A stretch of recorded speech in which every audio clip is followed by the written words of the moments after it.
예수님이 이곳에 계시지 않냐면 우리의 모임은 아무 유익이 없습니다.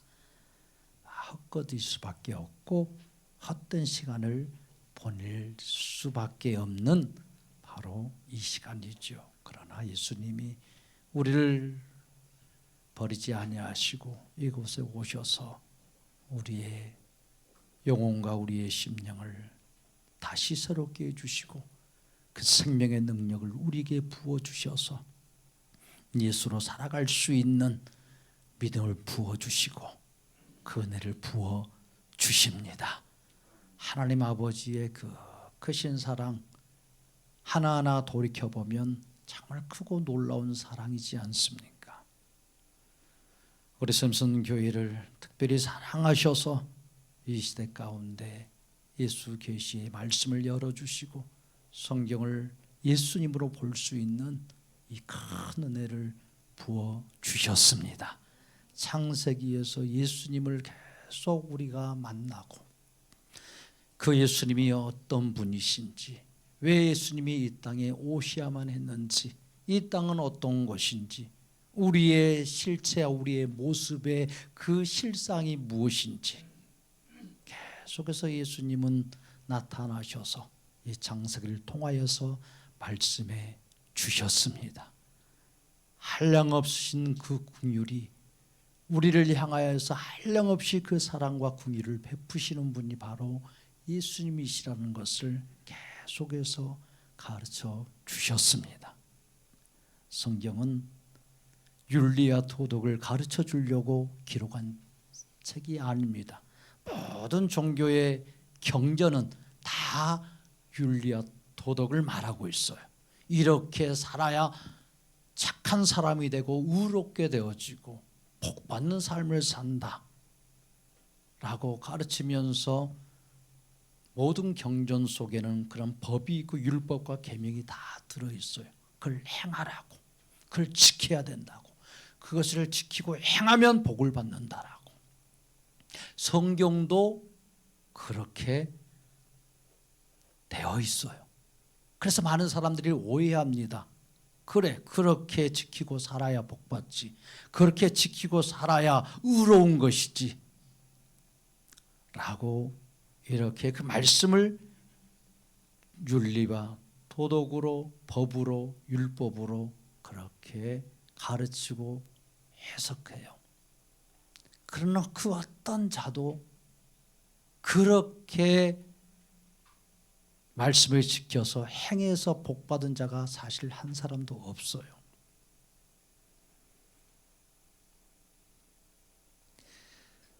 성경은 우리 인간에게 이것을 하라고 지키라고 우리에게 주신 말씀이 아니에요. 예수님이 누구신지, 구원자로 오시는 예수님이 왜 우리에게 필요하신 분이신지, 도대체 예수님은 우리에게 무슨 일을 행하여서 구원을 베풀어 주시고 복을 주시는지. 성경은요, 예수님을 빼면 아무것도 사실 남지 않아요. 예수님을 빠지면 생명이 없습니다. 예수님이 빠지면 성경은 복이 없어요. 예수님이 생명이시기 때문에 그 말씀이신 예수님으로 인하여서 생명을 얻을 수 있고, 그 복의 근원이신 예수님으로 인하여서 복 있는 삶을 살 수 있는 것이지, 예수님이 빠지면 생명이 없는 책이 성경입니다. 예수님이 빠지면 어떤 복도 누릴 수 없는 것이 성경이에요. 아멘. 성경은 그래서 우리가 이 성경을 이렇게 많이 오해하면서 성경을 읽습니다. 그래서 예수님이 오셔서도 그렇게 말씀하시잖아요. 너희들이 성경도 오해하고 하나님도 오해하고 율법도 오해했다라고. 그러니까 잘못 알았다라는 거예요. 잘못 알았다라는 말씀이에요. 너희가 하나님도 오해했다고, 너희가 성경도 오해했다고 말씀해요. 성경을 모르는 것을 넘어서서 그냥 차라리 아무것도 몰랐으면 차라리 나은데, 그래요? 예. 예수님이 또 그 말씀 똑같이 해요. 너희들이 말씀에 대해서 아무것도 차라리 몰랐으면 나을 뻔했다라는 거예요. 내가 아무것도 모른다고 했으면 차라리 너희들이 나을 뻔했는데 너희들이 안다고 하니까 너희 죄가 그저 있느니라 라고 예수님이 말씀하셔요. 그러니까 그들이 알고 있는 성경의 모든 지식들이 예수님이 보실 때는 다 뭐하고 있었다는 거예요? 오해한 말씀이에요. 하나님이 주시려고 하는 그 말씀의 본질이 아니라 그냥 인간이 자기가 이 말씀을 보고 깨닫고 연구해가지고 이럴 것이라고 생각하면서 그 말씀을 가르치고 지키고 행했다라는 거예요. 그러니까 하나님이 본래 이렇게 주시려고 하는 이 말씀의 의도와는 전혀 다르게 하나님도 오해하고 성경도 오해해서 인간의 방식과 방법으로 이런 말씀을 다 지키고 행해서 내가 의로워지고 복을 받으려고 했다라는 말씀이에요. 그러니까 너희가 성경도 오해했다라고 말씀해요. 그러면서 예수님이 뭐라고 정확히 말씀하십니까? 이 성경은 누구에 대하여서 기록한 것이라고 믿습니까? 이 성경은 누구에 대해서 기록한 말씀이라고? 예수님에 대해서. 예수님이 자신에 대해서 이 성경은 나에 대해서 기록한 것이라고 예수님이 말씀하셔요.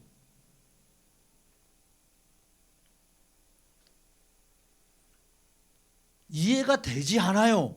왜? 계속해서 오해 속에서 그 수천 년 동안 오해하면서 시대에 따라서 이렇게 하나님을 아예다가 또 잊어버리고 다시 또 오해된 말씀으로 또 그 말씀을 가르침을 받고 전수를 받고 그러면서 계속 쌓이고 쌓였어요. 그러니까 예수님이 오셔서 이 말씀을 이렇게 했을 때 어떤 자들도 고지 듣지 않았어요. 네가 목수의 아들이면서 무슨 이 성경에 대해서 얼마나 안다고 그런 헛소리를 하냐고. 이 성경은 우리 조상 모세가 하나님께 시내산에서 받아서 우리에게 전하여 준 하나님의 말씀인데 무슨 소리 하냐고. 이게 무슨 너에 대한 증거냐고. 너에 대해서 기록한 것이냐고. 헛소리 하지 말라고. 예수님 앞에서 당당하게 위엄 있게 고함치면서 말했어요. 누가요? 바리새인, 서기관, 종교 지도자들이 다요. 성경을 수없이 수년간, 수십 년간 읽고 연구하면서 지키고 행했던 그들이 예수님 앞에서 했던 말이에요. 그러니까 예수님이 아이고 내가 잘못했어. 내가 배운 것이 없어서 내가 헛소리했어. 나 좀 가르쳐 주시오. 이렇게 말했겠어요? 너희들이 성경도 모르고 하나님도 모른다라고.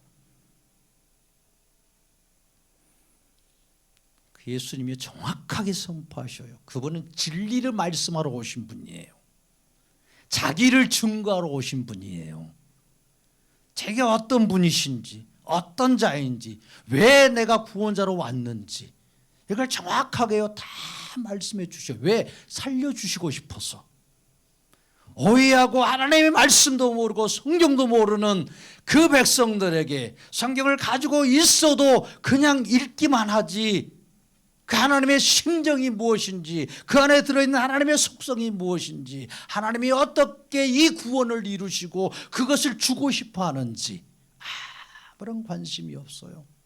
이 성경을 통해서 내가 성공하면 되고 내가 복 받으면 됐지. 성경에 기록된 이 말씀, 내가 복을 받아야지, 이 말씀을 지켜서 내가 복을 받아야지, 이것만 생각하면서 성경을 읽었고 성경을 지켰으니까요. 왜 성경을 주셨겠어요? 왜 율법을 주셨겠어요? 왜 그분이 시내산에 내려오셔서 강림하셔서 그 모세에게 이 율법 성경을 주시면서 그 백성들에게 이것을 지켜보라고 했을까요? 지킬 수 있어서요? 하나님이 이 법을 주셨을 때, 이 율법을 주셨을 때, 이 백성이 지키고 행해서 복을 받을 수 있을 것 같아서, 그런 가능성이 있어서 하나님이 이 말씀들을, 이 율법과 계명들을 모세에게 주셨을까?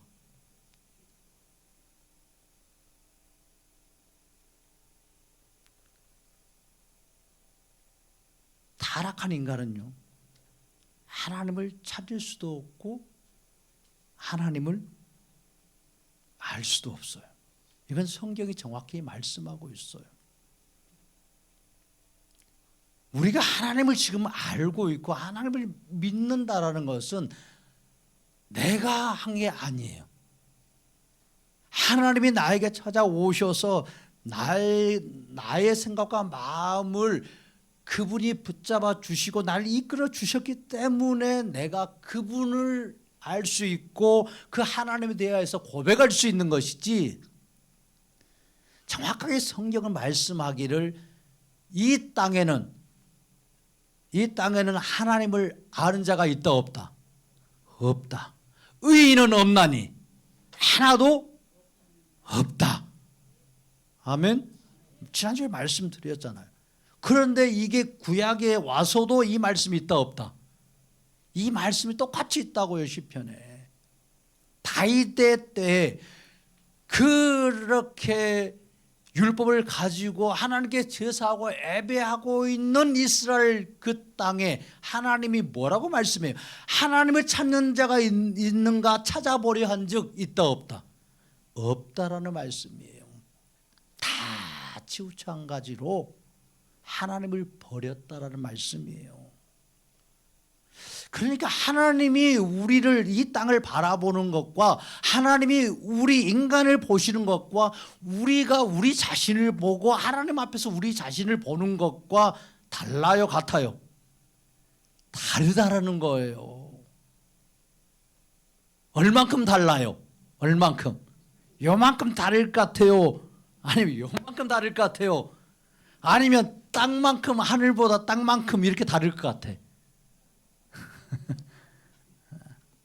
뭐가 그래요? 한 이 정도나, 많아야 이 정도 다르지. 하나님이 우리를 보시는 생각과 내가 하나님 앞에서 나의 모습, 그 하나님의 어떤 그 하는 생각은 뭐 차이가 나봤자 뭐 한 1m나 뭐 이 정도나 차이 나지 않을까, 이렇게 생각하는 거예요, 우리 쪽에서는.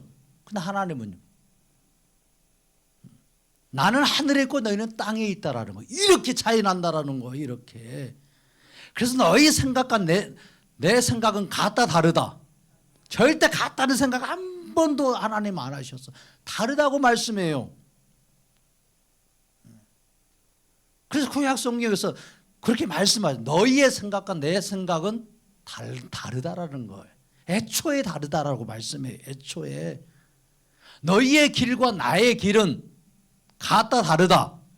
다르다라는 거예요. 애초에.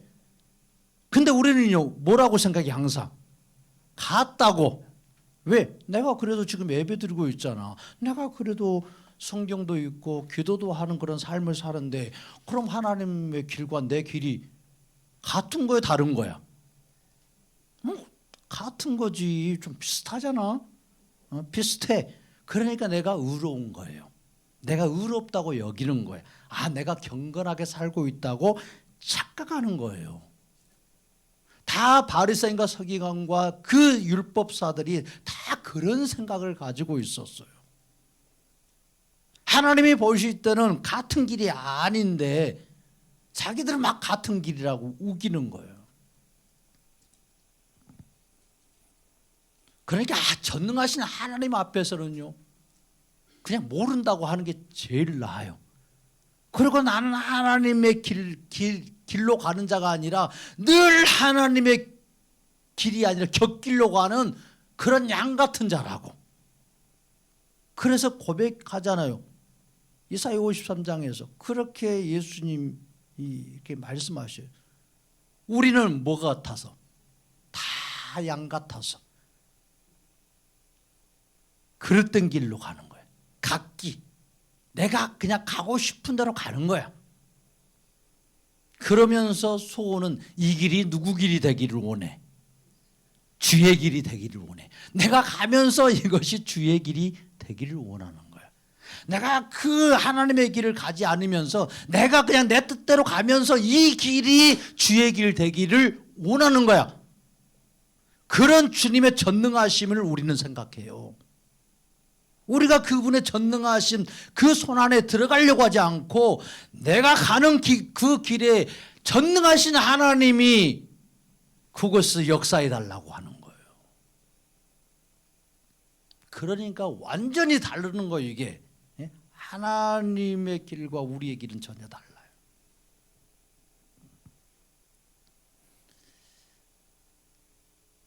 우리가 성경도 사실 이렇게 안다고 하나 모르는 거고, 예수님을 안다고 하나 모르는 거고. 그러니까 우리가 지금 예수계시 장세기를 이렇게 읽어보면서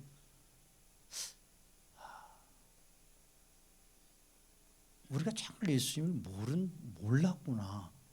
성경을 정말 몰랐구나. 이것만 알아도 큰 은혜인 거야. 이런 깨달음만 있었어도. 아브라함에게 하나님이 긍휼을 베푸심은 참 우리에게 이런 긍휼을 베푸신 아브라함에게 베푸신 하나님의 긍휼, 그 예수님의 긍휼을 생각하면 이것이 이 시대 가운데 우리에게 베푸신 이 긍휼하심의 그 은혜가 밀려올 수밖에 없어요. 갈대아 우르 정말 우상을 섬기면서 온갖 잡신을 섬기고 미신에 빠져서 살았던 그 삶, 하나님도 모르고 구원자에 대한 소망도 전혀 없는 그런 아브라함을 그곳에서 불러내어서 아브라함을 어디로 가게 하셨어요? 어디로? 갈대아 우르에서 하나님이 아브라함에게 보여주고 싶은 그 땅, 그곳이 어디였어요? 가나안 땅. 우리가 말하는 지금으로 보면 이스라엘 땅. 그러니까 지금 페르시아만 저기 이라크 땅, 지금 현재의 땅이에요. 지금 그곳은 지금 이 성경의 이 의미와는 다르는 거예요. 그 땅에서부터 이렇게 쭉 아브라함을 불러서 하란을 거쳐서 지금 이스라엘 땅 이쪽 지중해에 있는 요르단 땅이 아니라 그 건너편 갈릴리 그 요단강 서편 그곳으로 이끌어 오셨는데 그곳을 보여주고 싶었다는 거예요. 누가? 하나님이. 누구에게? 아브라함에게. 왜? 왜?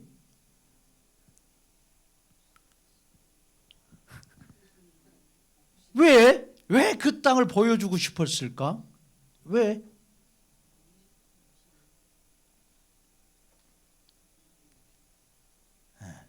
그곳에 누가 오실 땅이야? 그죠. 예수님이 장차 전능자이신 그분이, 하나님이신 그분이 성육신 하셔서 내려와서 그곳에서 발을 딛고 사시고 머무시면서 그 대속의 그 십자가를 짊어지고 죄인을 위하여 죽으실 그 땅, 그 땅이기 때문에. 그렇게 성경은요 그냥 어떤 역사를 기록하고 그냥 그 시대의 어떤 이야기를 하려고 하는 게 아니에요. 이 성경을 만드신 분, 성경의 모든 것들을 뽑아서 이 성경 안에 집어넣으신 분이, 그리고 이 성경을 보존해서 지금까지 오게 하신 분이 누구세요? 하나님이십니다. 바로 예수 그리스도이십니다. 그러니까 예수님이 이렇게 자신이 올 땅을 왜 모르셨겠어요? 하나님은 장차 이 땅에 내려오시려고 하는데 어디로 오실지 어떤 인간이 알겠어요? 그러나 다 몰라요. 누구는 아셔.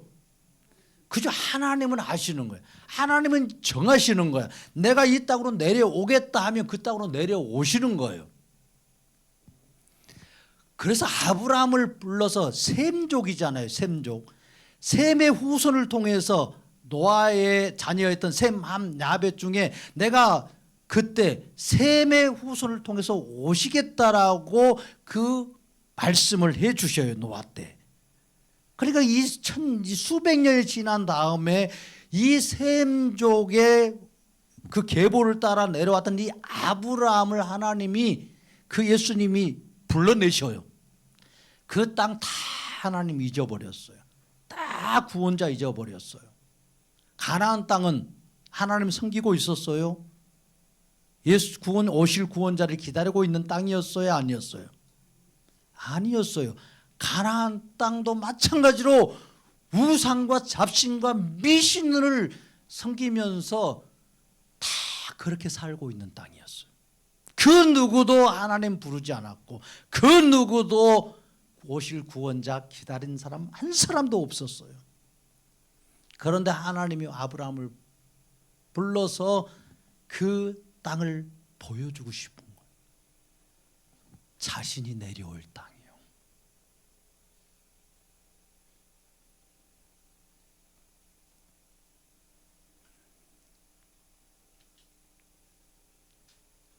그래서 우리가 창세기 12장을 이렇게 보면서 지난주에 12장 5절에 마침내 가나안 땅에 들어갔다라고 이렇게 말씀드렸어요.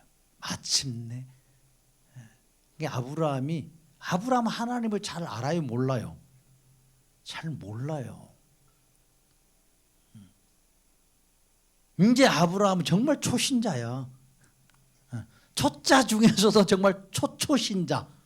아브라함이 하나님을 아는 자가 아니었어요. 하나님을 섬겨서 그 땅에서 갈대아 우르에서 의롭게 살고 있어서 오실 구원자를 기다리고 하나님께 예배하고 있어서 그를 부르신 게 아니에요.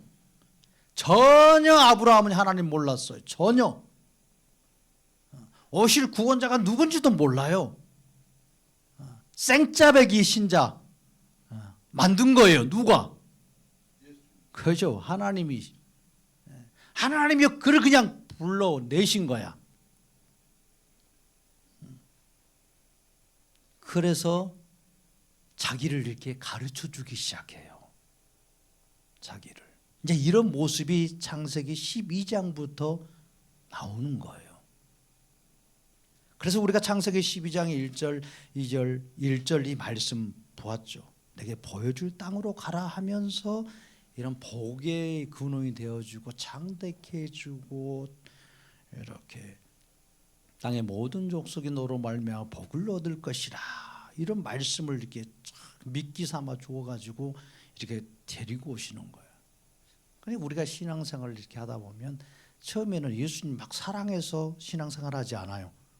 교회 가고 예수님 병도 고쳐준다더라, 잘 살게 해준다더라, 복도 준다더라, 뭐 이런 소리에 정말 힘들고 힘드니까 한번 오는 거예요. 와서 진짜 병도 고쳐지네 때로는 그러죠. 근데 다 병 고쳐지는 거 아니잖아요. 근데 어떤 사람은 정말 병이 나아.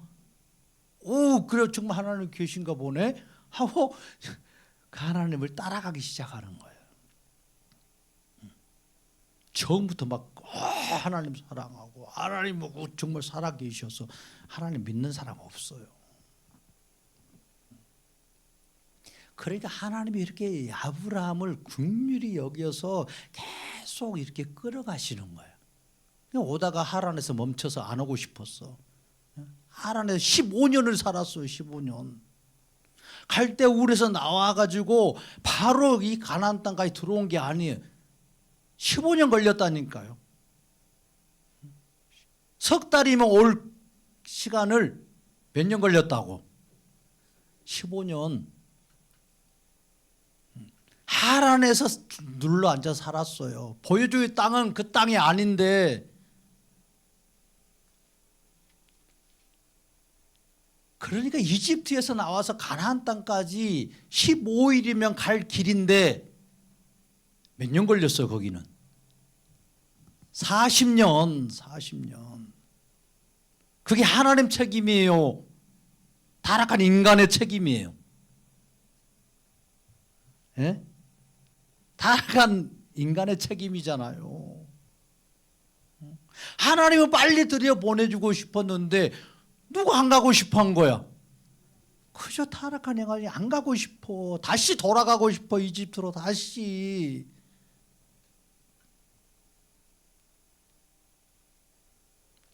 그러니까 참 인간은 이렇게 완악한 거예요. 하나님의 긍휼을 베풀고 사랑을 베풀고 이렇게 이끌어 주려고 복을 주려고 해도 안 받겠다라는 거예요.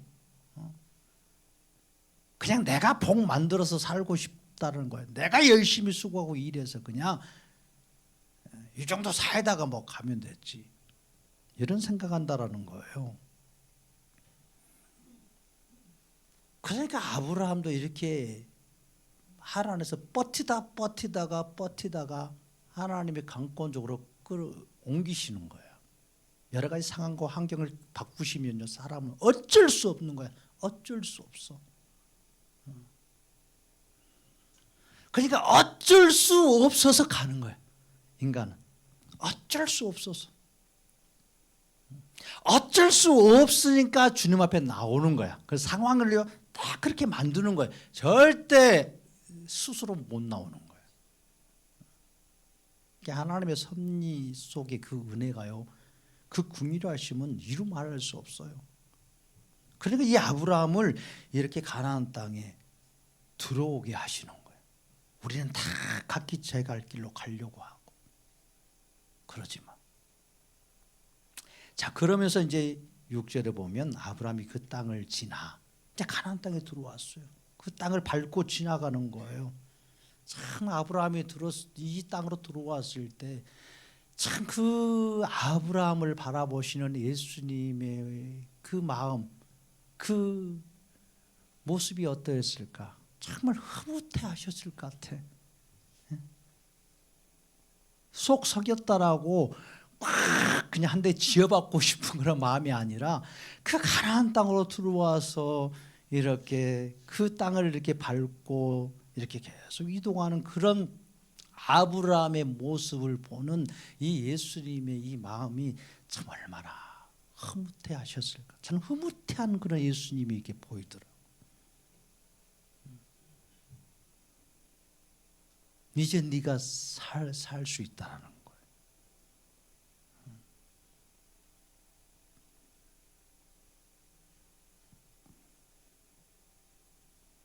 아브라함이 그 땅을 지나 세겜 땅 모래 상수리 나무에 이르니, 그러니까 저 북쪽부터 지금 계속 걸어 내려온 거예요.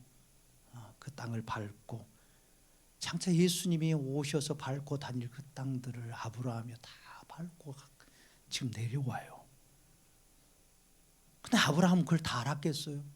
이곳이 예수님이 오실 땅, 이곳이 장차 나를 위해서 십자가에서 죽으시고 나를 구원해 주실 그분이 내려오실 그 땅, 그분이 피 흘리고 죽으실 그 땅인지 아브라함이 어떻게 알았겠어요? 몰라요.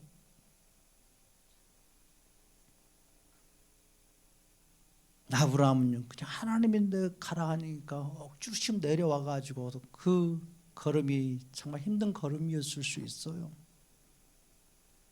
왜 이런 곳에 나를 집어넣어 놓았는지, 왜 이런 척박한 땅에, 이런 산밖에 보이지 않고 매반한 그런 땅에 나를 이곳에 오게 했는지, 참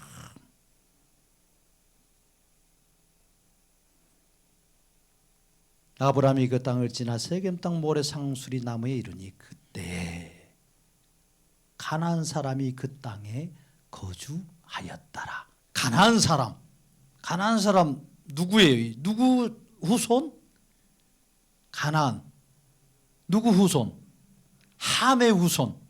네, 함의 후손이잖아요. 이게 창세기 10장에서 셈, 함, 야벳. 그리고 함을 이렇게 저주하는 식으로 나오잖아요, 성경에.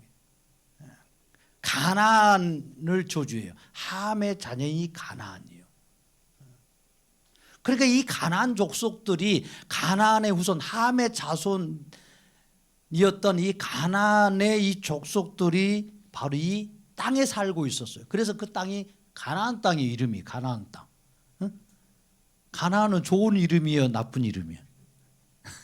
네? 이게 축복의 이름이에요, 저주의 이름이에요? 우리가 봤을 때 저주의 이름이지. 저주의 이름. 응? 가나안은요 사실 저주의 이름이에요. 저주의 이름. 그러잖아요. 가나안은 셈과 야벳의 종으로 사는 거야. 종으로. 이게 지금 노아 때에 말씀하셨어요. 그러니까 가나안은 저주의 땅인 거예요. 저주의 땅. 가나안 땅은 저주의 땅. 근데 왜 이곳으로 셈을 갖다가 인도하시냐고요. 셈의 우선 이 아브라함을. 그리고 왜 이 땅에 내려오시냐고요.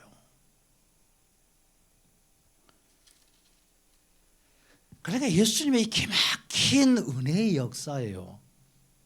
가나안은 축복의 자녀가 아니었어요. 셈과 함의 후손들의 종으로 살아야 되는 저주받는 사람들의 어떤 그런 모습이고 이름이 가나안이에요. 그런데 그 가나안 땅에 누가 오시는 거예요? 예수님이 오시는 거예요. 저주받은 그 땅에. 저주받는 그 땅에 율법의 종으로서 사단의 종노릇하면서 우상의 종노릇하면서 미신과 잡신의 종노릇하면서 살아야 될 그 땅에서 그 사람들에게 생명의 빛으로 그 속박에서 풀어주시려고 구원자 예수님이 오신다는 거예요. 아멘. 그래서 이 가나안 땅에 들어간 거예요. 그 땅에 가나안 사람들이 거주했다라는 거예요. 그러니까 그 땅은요 지금 우상과 잡신과 미신들이 가득해요. 별 이상한 신들을 다 섬기고 있어요. 그런데 그곳에서 7절 한번 읽습니다. 여호와께서 아브라함에게 나타나 이르시되 내가 이 땅을 내 자손에게 주리라 하신지라. 이 땅을 내 자손에게 주리라 하신지라. 그렇게 하나님이 나타나셔서 이 땅을 누구에게 주신다고? 네 자손에게 준다 라고 말씀해요. 누구에게 준다는 소리예요 도대체? 누구에게? 아브라함의 자손들이 누구예요? 자손이 이삭, 야곱, 그리고 이스라엘 백성들? 네, 이스라엘 백성들에게. 누구에 준다는 말씀이에요? 이 땅을 아브라함의 자손들에게, 자손에게. 이삭, 야곱, 모세, 히브리 민족. 그렇죠. 그러니까 이스라엘 백성들은 이 땅이 어떤 땅이라고 얘기하는 거예요. 지금도 하나님이 주신 땅, 하나님이 선택한 민족이고 하나님이 선택한 나라고 하나님이 선택해 준 땅이 어디라고? 이스라엘 땅이라고 이렇게 말하는 거예요. 이렇게. 그게 성경을 그냥 인간의 쪽에서 이렇게 그냥 읽어버리면 그 말씀이 그러네. 그래서 이스라엘 하는 일이 다 옳다라고 생각해. 아니에요. 오히려 예수님은 그 땅을 뭐라고 얘기해요? 그 땅을 의로운 땅이라고? 정의로운 땅이라고? 예수님이 오신 뒤로는 그 땅을 뭐라고 말하면 그곳은 사단의 회라고 말씀해요. 요한계시록에서 유대인들이 모여 있는 곳. 그러니까 우리는 성경으로 하나님의 이 성경을 주신 하나님의 심정과 하나님의 눈으로 이 성경을 보려고 해야 되지, 그냥 내가 보이는 대로 보고 내가 내 이성과 내 논리와 이 땅의 어떤 지식을 가지고 성경을 보려고 하면 완전히 오해해 버려요.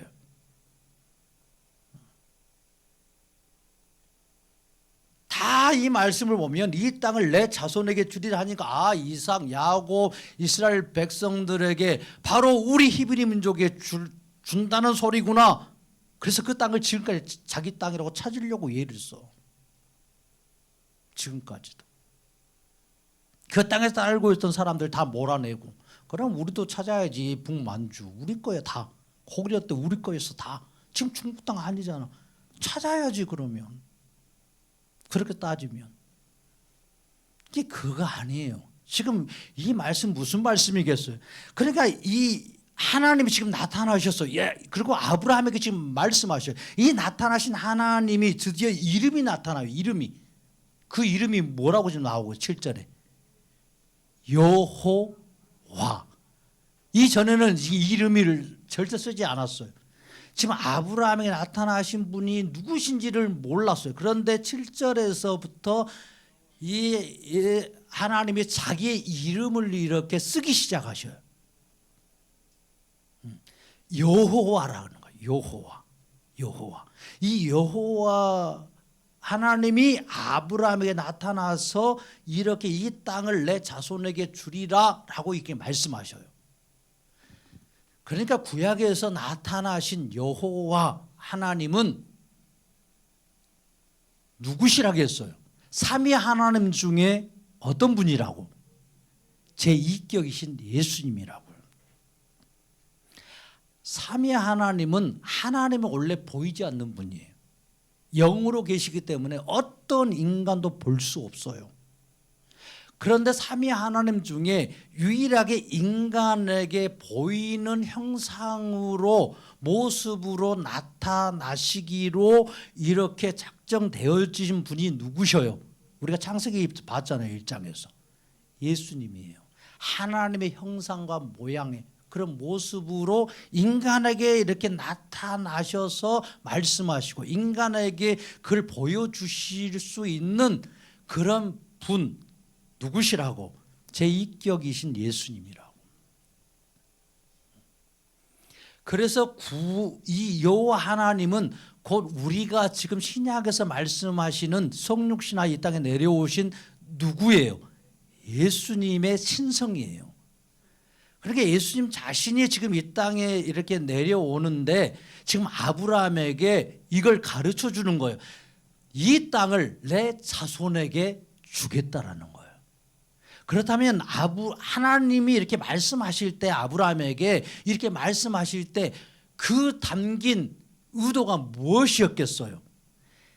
자기의 육신의 혈통인 이스라엘 사람들에게 모세나 다윗에게 이 땅을 주시겠다라는 그런 말씀이겠어요? 아니면 아브라함의 후손으로 이 땅에 오실 바로 예수님 자신을 말씀하고 있겠어요? 누구? 그죠. 예수님 자신이에요. 지금 이 땅을 누구에게 준다라는 거예요? 예수님에게 주겠다라는 거. 마지막 그 셈의 후손으로 마지막 후손으로 오신 분이 누구예요? 예수님이에요. 그 이후로는요, 그 족보 없어집니다. 근데 지금도 사람들은 그 족보를 가지고 셈의 족보를, 그리고 나는 아브라함의 후손이다, 나는 아론의 130대 손이다, 막 이렇게 하고 있어요. 이미 그건 끝난 것인데 누구로 인하여서? 예수님이 그 셈에 약속된 자손의 마지막인데. 그래서 예수님이 이 땅에 오셔서 결혼하지 않는 거예요. 대를 이을 필요가 없어요. 왜? 그분으로 인해서 우리는 신랑 되신 예수는 우리가 그분의 신부로서 천국에 들어가고 하나님의 자녀가 될 것이기 때문에.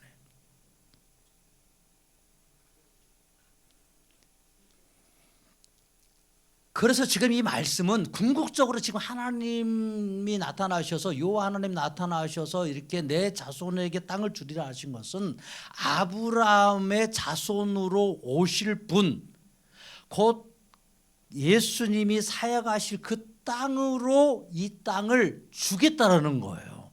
지금 이 땅을 정하셨다라는 의미예요. 지금 하나님의 그런 말씀은요, 이 땅으로 내가 올 것이고 이 땅에서 내가 뭐 하겠다라는 거예요. 구원의 사역을 행하시겠다라는 거예요. 이런 선포가 담겨 있어요.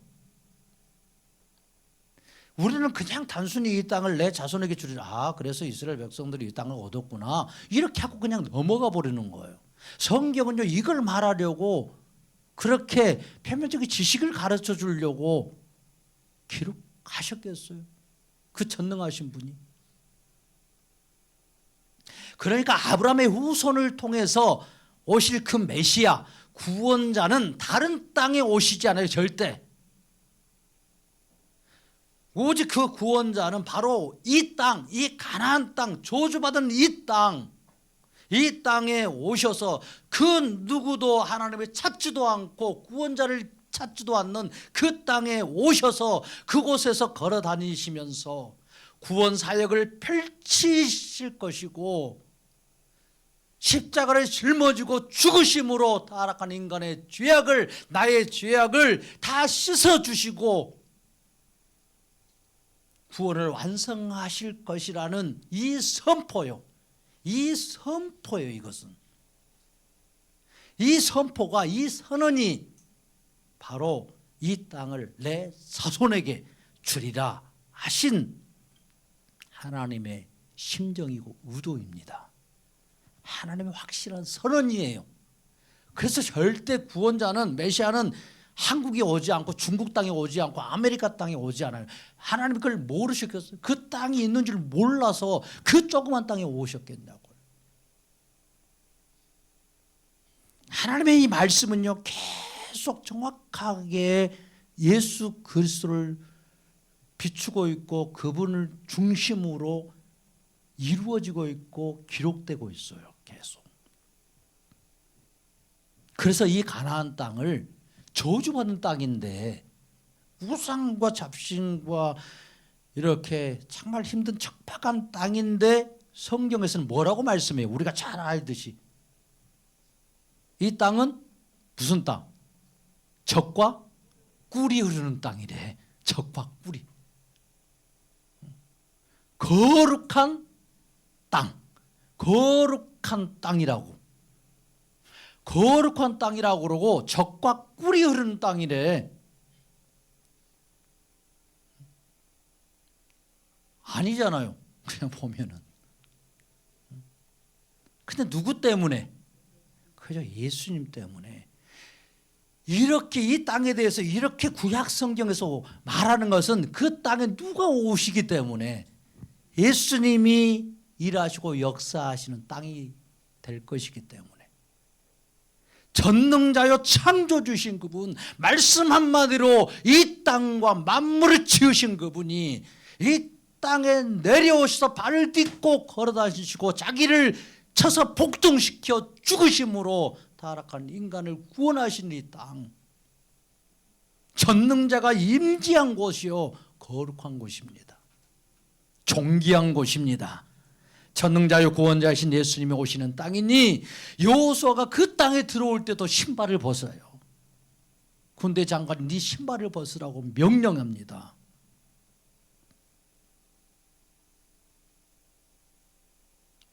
예수님이 오늘 이곳에 임재하심으로 이곳이 존귀한 곳입니다. 예수님이 임재한 이곳이 거룩한 장소입니다. 우리가 경건하고 의롭기 때문에 이곳이 거룩한 것이 아닙니다. 우리가 의롭고 깨끗하게 잘 살아서 성도라고 이름 붙여지고 불림을 받는 게 아닙니다. 예수님 때문에요. 이곳에 계시는 예수님 때문에 우리 안에 계시는 예수님 때문에 우리가 성도라는 이 존귀한 이름을 얻었습니다. 이곳이 아무리 더러워도, 이곳이 죄악이 아무리 가득해도 예수님이 임재하시는 곳, 예수님이 계시면 그곳이 거룩한 곳이 되고 존귀한 곳이 됩니다. 우리 자신의 무수한 죄가 우리 가운데 있을지라도 예수님이 내 안에 들어오시면 거룩한 자가 되어지고 의로운 자가 되어지고 그 모든 죄가 씻긴 바 되어지고 완전한 자가 됩니다. 아멘. 모든 종교는요, 종교를 섬기는 사람의 행위가 중요하다고 말해요. 그래서 종교에서는요, 수련하고 금식하고 고행하고, 그래서 의로워지려고 해요. 의로워지려고. 그렇게 의로워지려고 하니까 점점 뭐가 생기냐면 규칙이 생기고 법규가 생기는 거예요. 그래서 그 규범들로, 그 법들로 속박을 시켜요. 그 안에서.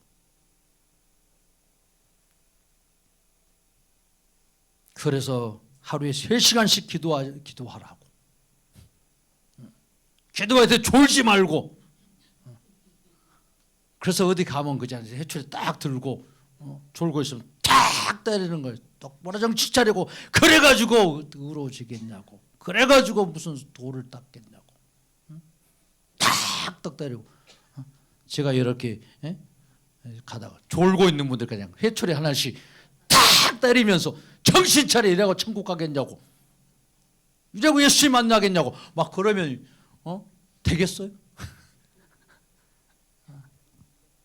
예수님은 절대 그러지 않아. 예수님은 졸고 있으면 그래 네가 얼마나 힘드냐, 힘들었지, 내 품 안에서 자라. 자. 또 이렇게 재우시기도 하셔. 그러다가 때로는 깨워서 그 말씀을 또 듣게 만들고. 네가 아프니까 약을 먹어서 이렇게 힘들지. 그래, 누워 있어라. 예수님이 이런 분이지. 막 해초로 들고 다니면서 똑바로 이따위로 예배 드려가지고 지금 되겠어? 이러면서 예수님 군기 잡는 분 아니에요.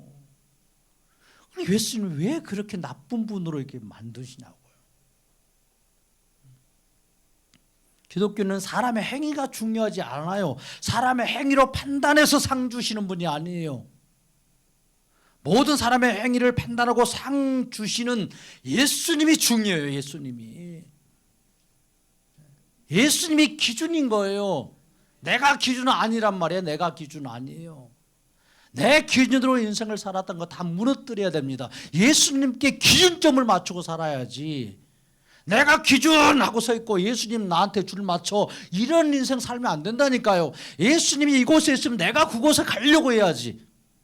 예수님의 기준이 예수님이 이곳에 있으면 내가 그쪽으로 가려고 해야지. 예수님한테 오라고 그래. 오라고.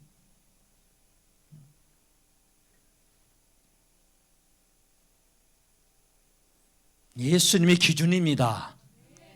사람의 행위와 판단으로 죄를 지으면 때로는 형벌을 받도록 하나님은요 권세자들을 두셨어요. 멋대로 살면 하나님은요 그 권세자들을 통해서 그 형벌을 받게 해요 다. 그러나 하나님은요 그 죄악을요 용서하셔요. 그리고 천국에 들여보내시는 거예요. 이게 하나님의 주권이고 은혜입니다. 지금 아브라함에게 하나님이 나타나셔서 이 땅을 내 자손 곧 오실 구원자의 땅이라고 가르쳐 주시는 거예요. 이때 아브라함이 자신에게 나타나서 말씀하시는 그 하나님을 위하여 제단을 쌓습니다. 제단을. 처음 뭐 하는 거예요? 예배하는 거예요. 처음 제사를 드려요. 아브라함이. 그러니까 장차 자신의 후손으로 이 땅에 오실 이렇게 구원자를 기리는 이 땅을 주신다고 그러네. 아브라함은 이 말씀을 이제 점점 알아가기 시작하죠. 우리 자손들에게 주는 그 하나님에 대해서 이렇게 제사를 감사하면서 제사를 드려요. 그러면서 이제 그 다음을 보면 7절에 나타나신 여호와께 그가 그곳에서 제단을 쌓고 8절에 거기서 베델 동쪽으로 동쪽 산으로 옮겨 장막을 치니 서쪽은 베델이요 동쪽은 아이라. 그가 그곳에서 여호와께 제단을 쌓고 여호와의 이름을 부르더니 점점 남방으로 옮겨갔더라 라고 말씀해요. 아멘.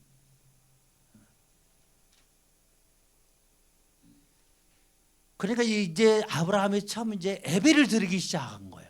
오실 구원자를 이렇게 깊이는 생각하지 못하는데 이제 하나님이 이 땅을 우리 자손들에게 주시는구나. 하나님 감사합니다. 이렇게 하면서 이제 하나님을 알아가기 시작해요. 그리고 베델에 이르러서 드디어 뭐 합니까?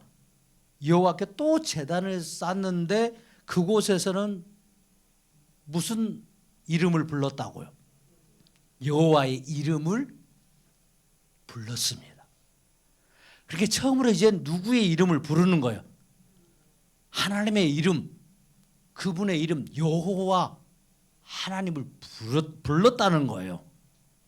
그냥 예배만 드렸는데 이제는 누구를 불러요? 여호와 하나님. 여호와 하나님이 누구셔요? 구원의 하나님입니다. 구원의 하나님.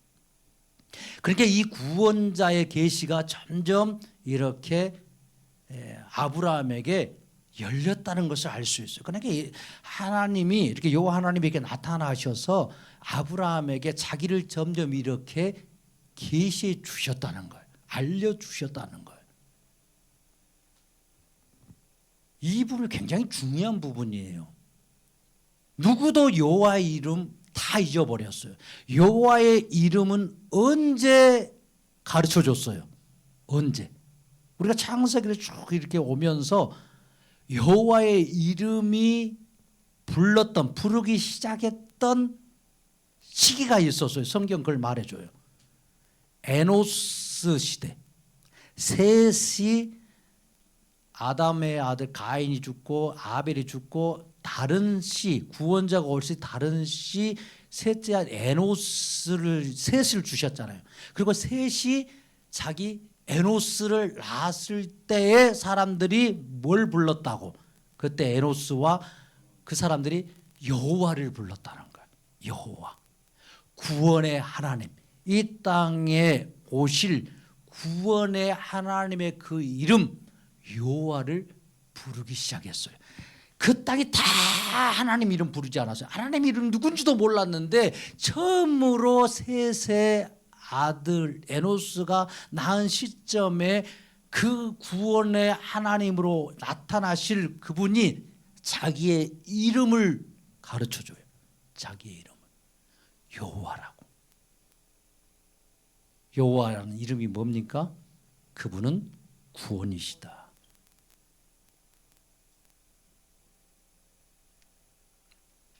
구원자예요. 그러니까 지금 아브라함이 제단을 쌓고 여호와의 이름을 불렀다라는 것은 다 하나님이 잃어버린 시대에 아브라함에게 자기의 이름, 구원의 이름을 처음 가르쳐 주셨다는 거예요. 다시. 셋의 시대 때에 가르쳐 줬던 그 이름을 다시 지금 1000년이 지나고 1000년이 지나는 그런 시점에 다시 아브라함에게 이름을 가르쳐 주셔요.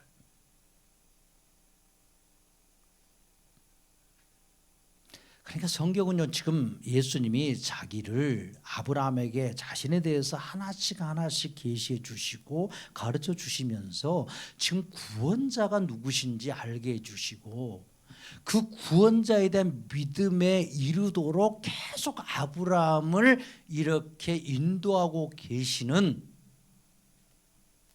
그 예수님의 긍휼과 사랑을 계속 보여주셔요.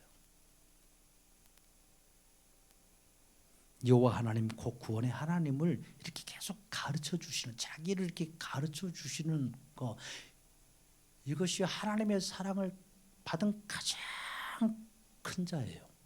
가장 큰 자. 그러니까 지금 이런 은혜로 인하여서 아브라함이 가나안 땅에 들어와 살면서 점점 누구에 대해서 알아가고 있는 거예요. 오실 구원자, 자기를 구원하실 메시아, 그 구원의 하나님에 대해서 지금 알아가고 있고 오실 구원자에 대한 지식에서 지금 자라가고 있는 아브라함의 모습도 볼 수 있어요. 그러니까 아브라함이 처음에는 하나님을 향하여 여호와라고 부르지 않았어요.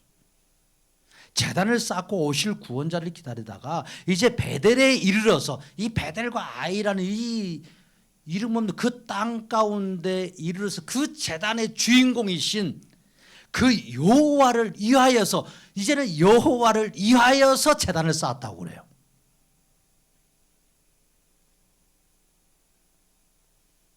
그러니까 그 전에는 그분을 위하여서 제단을 쌓지 않았어요. 그런데 이제는 누구를 위하여서? 여호와를 위하여서요. 오실 구원의 하나님, 나를 구원하실 그 메시아를 기리면서 제사를 드리기 시작했다라는 말씀이에요. 그리고 그곳에서 누구를 불렀다고? 구원의 하나님 여호와를 불렀다라고. 여호와는 나의 구원이시라고 선언하고 선포했다라는 말씀이에요. 여호와 하나님, 구원의 하나님이 다 잊어버린 이 땅에서 모두가 하늘을 섬기고 있었고 우상을 섬기고 잡신과 미신에 빠져서 살고 있는 그 가나안 땅에, 가나안 족속들이 판치고 있는 그런 세상에서 각각 자기들의 신들을 섬기면서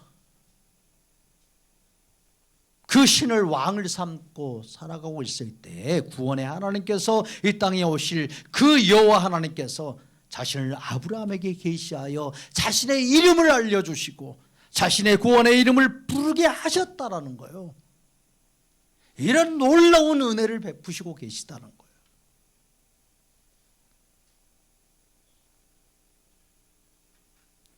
이것이 아브라함을 사랑하시는 하나님의 긍휼하심이고 은혜입니다. 이런 아브라함을 사랑하신 것보다 우리를 더 사랑하신다 할까요? 그분은. 그러니까 구약에서 표면적으로 나타나는 구원의 이름, 그 이름이 무엇입니까? 여호와 하나님이십니다. 바알 하나님 아니에요. 여호와 하나님. 그래서 누구든지 여호와의 이름을 부르는 자는 구원을 얻으리로다. 아멘. 그래서 그렇게 구약에서는 말씀하는 거예요. 여호와의 이름을 부르는 자는 구원을 얻으리로다. 아멘. 그래서 여호와의 이름을 부르면 이게 구원의 이름이에요. 우리는 누구의 이름을? 예수의 이름을 부르면 구원을 얻습니다. 똑같은 거예요. 그러니까 예수님이 오시기 전에 구약에서는 예수님이 자기의 이름을 무엇으로 가르쳐 주셨다고? 여호와로 가르쳐 주시고, 신약에 오셔서는 그 이름으로 오시지 않아요. 새 이름으로 오셨어요. 예수의 이름으로. 이름이 바뀌었다고 해서 그분, 그러니까 이름이 바뀌었으니까 다른 사람이냐? 아니라는 거예요. 그래서 예수님이 성경을 다 기록해 놓으신 거예요. 구약에. 그래서 이 구약에 이루어진 말씀하고 구약에서 나타난 모든 사건들이 누구 안에서 이루어지는 거예요? 예수님이 다 이루시는 거예요. 그래서 어떤 말씀을 하실 때도 예수님이 그런 말씀을, 내가 구약 성경을 이루려고 이 말씀을 한다라고, 내가 이 구약을 이루려고 이 기적을 행한다라고, 내가 구약을 이루려고 지금 이 행동을 하고 있다라고 성경을 말씀하고 있어요. 그러니까 다른 이름으로 왔어도 여호와의 이름이 아니라 예수의 이름으로, 구원의 이름으로 왔어도 그분이 행하시는 것은 똑같은 거야. 그러니까 너희들이 그걸 보라고 예수님 말씀하셔요. 내가 목수의 아들 예수의 이름으로 온 것을 보지 말고 내가 행하고 있는 것이 무엇인지, 내가 말하고 있는 것이 무엇인지, 그것이 진리이고 생명인지, 이것이 누구로부터 온 것인지 잘 보라고. 잘 보라고.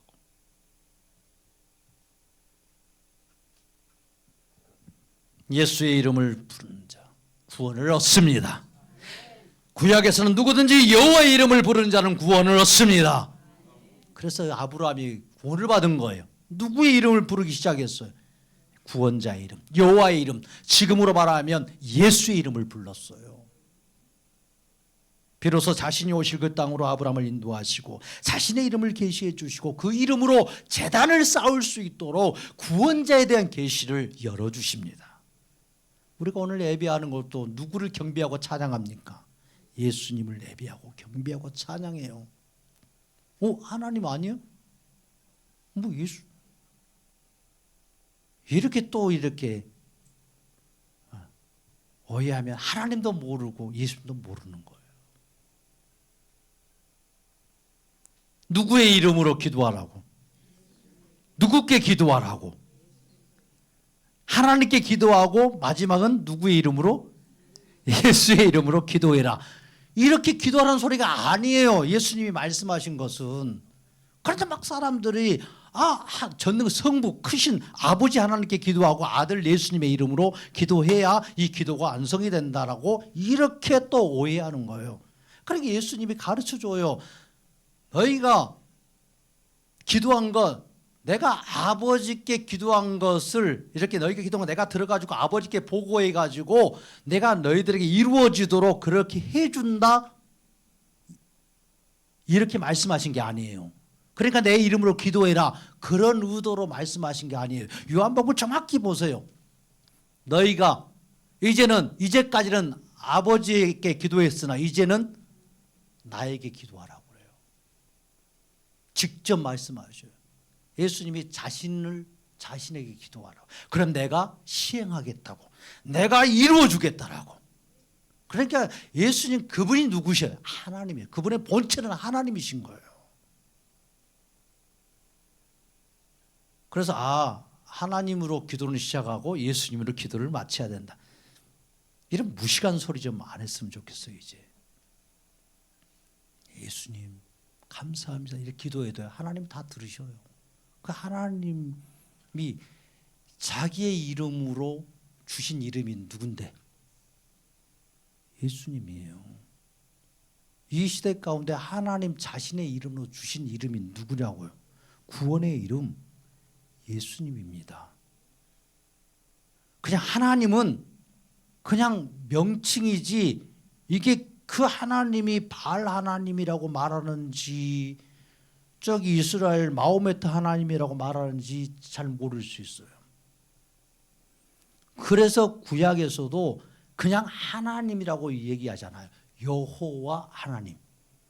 그러니까 엘리야가 그런 말하죠. 바알의 하나님이에요. 바알의. 너희들은 바알의 하나님 믿는다는 거예요. 바알 신이란 말이에요. 하나님 신.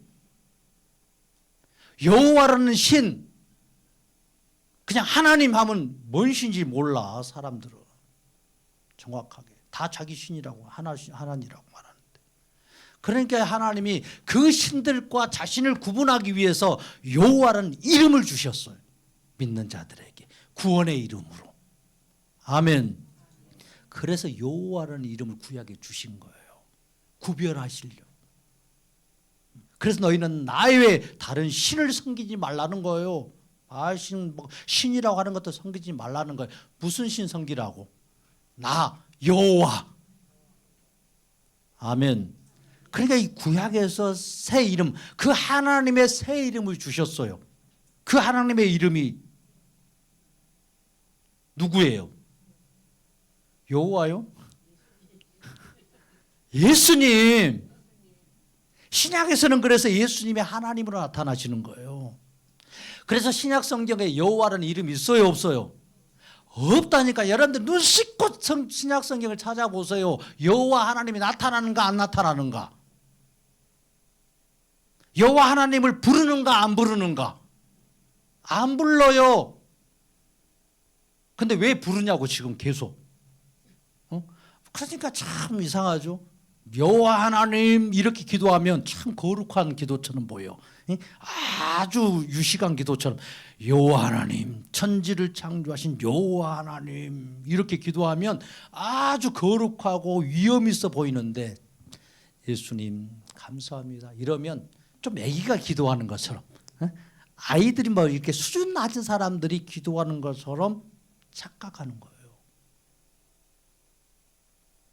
그러니까 이 사단이요, 이 세대에, 예수님이 잃어버린 세대에 정말 얼마나 미혹해서 그 믿는 자들을 끌고 가서 그 예수께 떨어뜨리기를 원하는지 아주 악랄한 짓을 다 해요.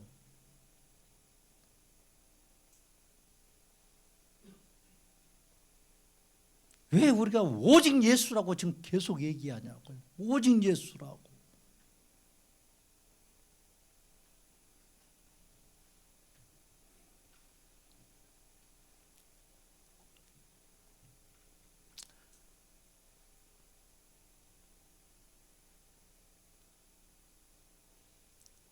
그러니까 구약에서는 여호와 이름을 부르는 자는 구원을 얻으리라. 그래서 여호와 하나님을 불렀어요. 이제는요, 예수의 이름을 부른 자는 구원을 얻으리라. 똑같이 지금 구약과 신약이 이렇게 그 이름이 바뀌는 거예요. 이름이. 이제는 예수의 이름이 우리의 구원의 이름이고 구원의 하나님의 이름입니다. 아멘. 그래도 우리가 믿는 기독교의 하나님의 이름은 알고 있어야 되지 않겠어요? 정확하게.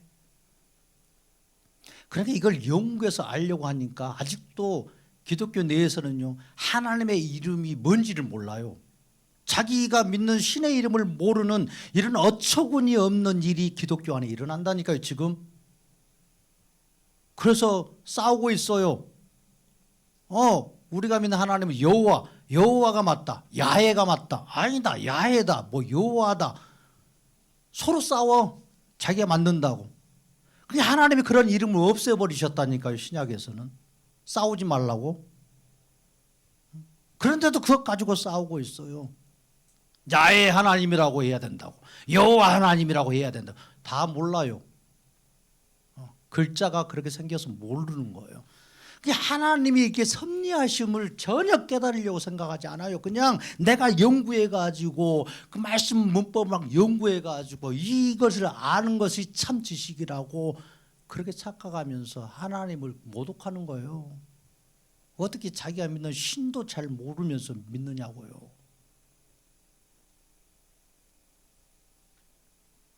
우리는 예수님을 믿습니다. 구원의 하나님 예수 그리스도를 믿습니다. 이것이 우리의 소망이고 우리의 생명이고 우리가 살아갈 길입니다. 아멘. 아브라함이 여호와를 위하여 제단을 쌓았다는 것은 비로소 자신이 오실 그 땅으로 아브라함을 인도하시고 자신의 이름을 계시해 주시고 그 이름으로 제단을 쌓을 수 있도록 이 구원자의 계시를 지금 열어주고 계셔요. 그러니까 아브라함의 입술에서는 여호와 하나님, 구원의 하나님을 불러요. 여호와 하나님은 나의 구원이시라고요. 그가 가는 곳마다 그가 있는 곳에서 구원의 하나님 여호와의 이름을 선포합니다. 보세요. 여호와께서 제단을 쌓았고 여호와께 제단을 쌓았고 여호와의 이름을 부르더니 점점 남방으로 옮겨갔더라. 점점 이동하면서 또 제단을 쌓았고 또 그곳에서 누구를 불렀다는 거예요? 구원의 하나님 여호와를 불렀다라는 말씀이에요. 그냥 옮겨갔다고 아니 그냥 뭐 옮겨갔다는 말이 아니에요. 그렇게 옮겨가면서 앞에서 여호와께 제단을 쌓고 여호와 이름을 부르짖니 이렇게 하는 일들을 계속해서 남방으로 옮겨가면서 했더라. 이런 말씀이에요. 그러니까 여호와 이름을 부른 거예요. 여호와의 이름을 그 땅에 선포한 거예요. 가나안 그 땅에 잡신과 우상이 섬기고 있는 그 땅, 하나님이 잃어버리는 땅, 구원자에 대한 아무런 소망이 없는 그 땅에 아브라함이 이동하면서 그곳에 제단을 쌓고 여호와는 구원이십니다라고 선포하고 부르고 외쳤습니다. 이게 아브라함의 믿음이에요. 이게 아브라함의 믿음. 우리는 아브라함이 했던 것 같이 구원의 하나님이신 예수님께 예배하고 이곳에 오직 예수봉을 선포하면서 예수의 이름을 부르고 예수의 이름을 외칩니다. 이것이 얼마나 큰 은혜냐고요. 아브라함에게 베푸신 그 은혜가 오늘 이 시대 가운데 우리 가운데 임하고 있는 이 놀라운 은혜를 경험할 수 있기를 바랍니다. 그래서 또 나가서 우리가 이동하는 곳마다 그 산과 들에서 우리의 직장에 더해서 사모하는 곳에서 오직 예수를 외치고 예수 부흥을 선포합니다. 우리가 옮겨가서 일하는 곳에서요, 우리가 밟는 그 땅에서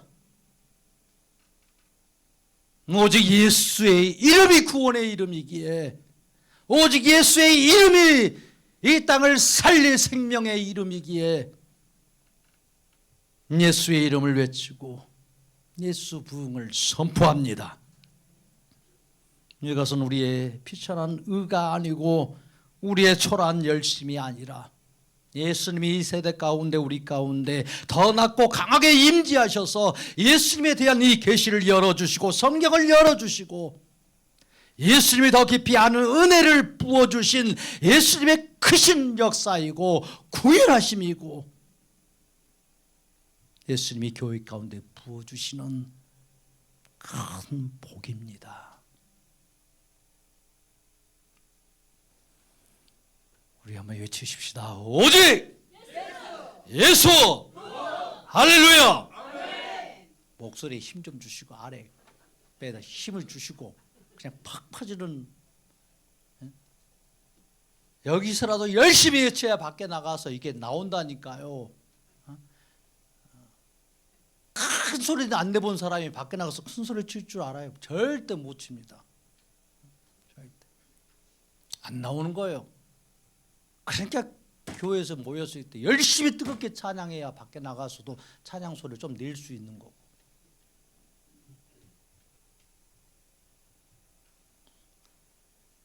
자, 준비.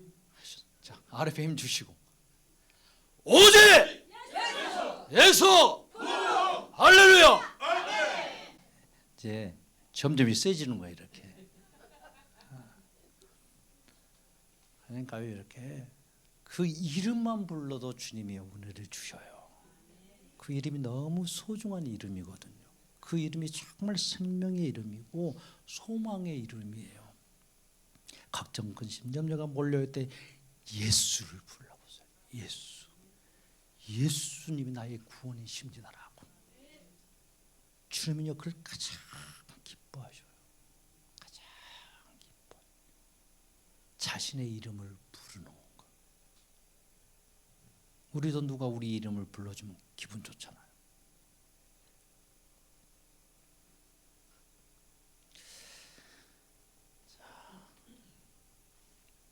한 주간도 이렇게 예수의 이름을, 참 예수의 이름 외에 우리에게 구원의 이름이 없습니다.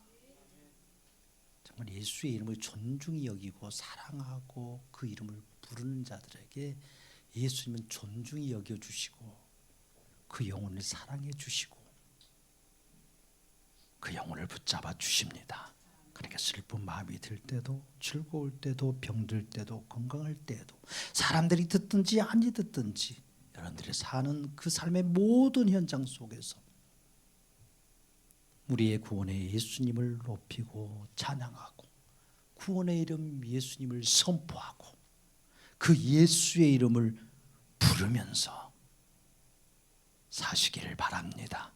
우리가 예수의 이름을 부를 때 예수님은 우리의 이름을 부르며 내가 여기 있다 말씀해 주시고 우리의 허물과 죄악을 덮으시고 예수님의 귀한 구원의 은혜를 입혀 주십니다. 귀한 그분의 은혜요. 그 사랑으로 덮어 주십니다.